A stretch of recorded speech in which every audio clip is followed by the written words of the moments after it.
রোগীর হার খুবই বেশি, তাতে আমি 1 ঘন্টা হয়ে গেল দাঁড়িয়ে আছি, খুবই ভিড়।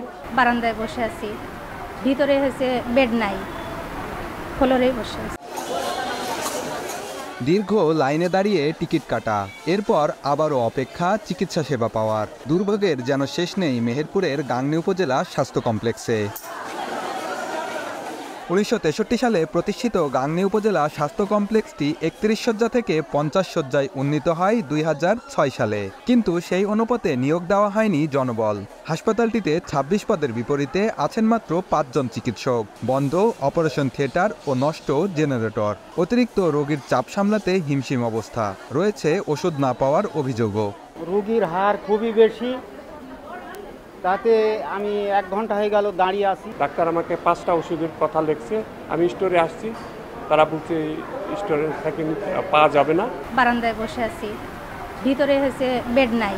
একসঙ্গে ধরেন 10টা রুগী আসলো, আমার সিস্টার 3টা, 10টা রুগীর কাছে তো আমার সিস্টার একসঙ্গে যেতে পারবে না। অ্যানেস্থেসিওলজিস্ট উনি এখানে এই পদটি ওনার শূন্য আছে, এই কারণে ওটি আমাদের বেশ কিছুদিন প্রায় 2 বছরের ওপরে বন্ধ আছে।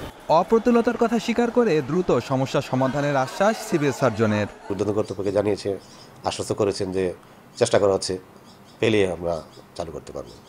আর মেডিকেল অফিসার আসলে যা আছে একটু কমই আছে, এর মধ্যে সেবা দিচ্ছে, কষ্ট হচ্ছে, ওইটাও নিয়োগ প্রক্রিয়া আছে, নিয়োগ হলে আসলে ডাক্তার পাওয়া যাবে আশা করি, এবং এই সমস্যাগুলো সমাধান হবে আর কি। প্রতিদিন হাসপাতালে 400 থেকে 500 রোগী চিকিৎসা সেবা নিয়ে থাকেন। বেনিয়ামিন, সময় সংবাদ, মেহেরপুর।